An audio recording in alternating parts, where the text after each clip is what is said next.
বাংলাদেশের রাজনীতিতে নতুন কূটনৈতিক বার্তা। ঢাকা ছাড়ার আগে মার্কিন বিশেষ দূত সার্জিও গুর নাকি মার্কিন রাষ্ট্রদূতকে দিয়েছেন আওয়ামী লীগের সঙ্গেও যোগাযোগ ও কাজের সমন্বয় বজায় রাখার নির্দেশ। কি রয়েছে এই বার্তার পেছনে, চলুন জেনে নেওয়া যাক। বাংলাদেশের রাজনৈতিক অঙ্গনে নতুন করে আলোচনার জন্ম দিয়েছে দক্ষিণ ও মধ্য এশিয়া বিষয়ক মার্কিন বিশেষ দূত সার্জিও গুরের সফর পরবর্তী একটি তথ্য।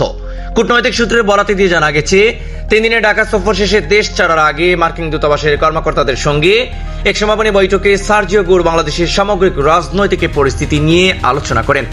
বৈঠকে তিনি নাকি নির্দেশনা দেন বাংলাদেশের সবে প্রধান রাজনৈতিক দলের সঙ্গে যুক্তরাষ্ট্রের কূটনৈতিক যোগাযোগ জোরদার করতে হবে, সেই সঙ্গে আওয়ামী লীগের সঙ্গেও কাজের সমন্বয় ও সম্পৃক্ততা বজায় রাখার ওপর গুরুত্বারোপ করেন।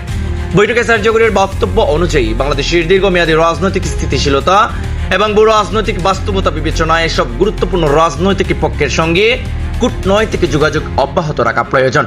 ঢাকা সফরের সময় তিনি সরকারের শীর্ষ পর্যায়ের প্রতিনিধি এবং পররাষ্ট্রমন্ত্রীর সঙ্গে বৈঠকে করেন। এছাড়া আঞ্চলিক নিরাপত্তা, অর্থনৈতিক সহযোগিতা, দ্বিপাক্ষিক সম্পর্কের পুনর্মূল্যায়ন এবং কূটনৈতিক ভারসাম্য বজায় রাখার বিষয়েও আলোচনা করেন বলে জানা গেছে। একই সঙ্গে বিরোধী দল সহ অন্যান্য রাজনৈতিক দলের পাশাপাশি আওয়ামী লীগের সঙ্গেও কার্যকর যোগাযোগ বজায় রাখার বিষয়টি গুরুত্ব পায়। আন্তর্জাতিক সম্পর্ক বিশ্লেষকদের একাংশের মতে সার্জিও গুরের এই সফর দক্ষিণ এশিয়ায় যুক্তরাষ্ট্রের কৌশলগত ও কূটনৈতিক অবস্থান মূল্যায়নের একটি গুরুত্বপূর্ণ অংশ হতে পারে।